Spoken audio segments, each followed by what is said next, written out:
Hey, what's up, what's up? Ito nga pala yung Sima na Buraot. Okay, paalis na tayo ng Pilipinas. Bicol International Airport pala to mga tropa. And Pacific ang sasakyan natin. So, ito sa gangway. Papasok na ako ng aeroplano. Yeah, yeah, yeah. Okay, sa ate ang nakablock. Sinusundan ko. At ito na. Nakapalapag na sa Naiya, Manila. So ito, palabas na ulit men para kunin ko yung bagahe. Ito, paikot-ikot ko. Lalakad na, nilalaro pa. At pababa na kami sa luggage area. So, kukunin ko pa yung bagahe ko. Hanapin ko dyan. Up, eto na. Yung bagahe ko. So, after nitong makuha ko, sasakay ulit ng taxi. Papunta sa kapatid ko. At eto na nga yun, traffic na yan men. Tagal makarating men. Hapon na. Eto na nga yun, mainit sobra. After nun sa kapatid ko, palabas na naman kami. Punta na ako sa Naiya ulit, International Naiya 3.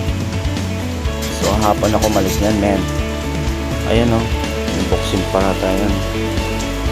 Ginabi na tayo men, papunta sa airport. Okay, paakit na tayo para hanapin yung gate ko papuntang Sydney, Australia. So ito na nga si kuya, maghahanap na ng mapaparkingan.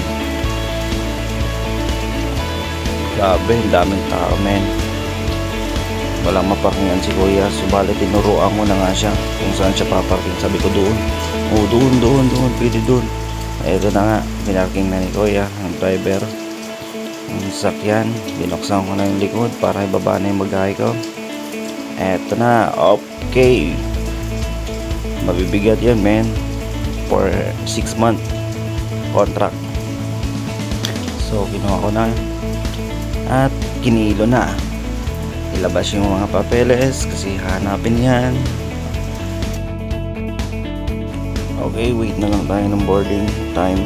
Daming tao men, papuntang Sydney lahat yan. Yung iba taga Sydney, yung iba Seaman, yung iba OFW at net. Eto na, mekos na natin pare. Punta na naman tayo sa gangway.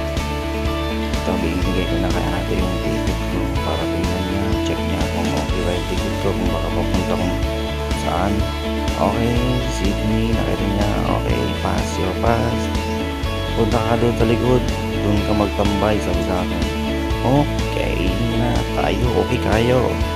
So, papasok na ulit ako sa gangway. Ito yung aeroplano sa sasakyan ko. Sobrang laki niyan pa. 8 hours biyahe papuntang Sydney. So, naglalakad ako. At ito nga, sinusundan ko si kuya dyan. Baka maligaw daw ako. Papasok na ulit ako sa kinuha yung passport ko, tapos ticket ko, tinuro kung saan. Eto, diyan ka maupo kung saan gusto. Eto na ulit, pasok na. Uy, hey Joe. Hey mom. Hanapin mo muna yun. Eto na, nahanap ko na yung buwan ko. Pabidyo-bidyo tayo, pero malungkot yan men. Si Alice na naman ang Pinas. Yan ang pinakamaganda yan, yung pagkain.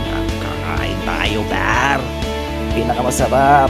Umaga na men, palapag na pala sa Sydney, Australia yung aeroplano sinasakyan namin pare.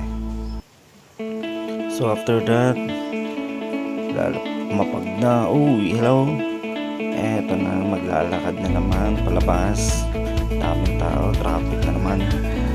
Papunta na tayo sa labas ng Sydney para sunduin ay hatid sa port ng mga barko, mga cruise ship. Eto pala Sydney. Eto na, lalakad-lakad, kuha muna ng bagahe man. Baka wala kang susutin, mga brief, nandiyan pa naman. Okay na, mekos na yan man. Papunta na kami sa port. Nakalabas na. Pagbaba na kami ng port, nagbus kami yan. Daming mga crew. Ayun si kuya, bumababay na. Dito kayo mabibilanggo ng 6 na buwan. Okay, bababa na.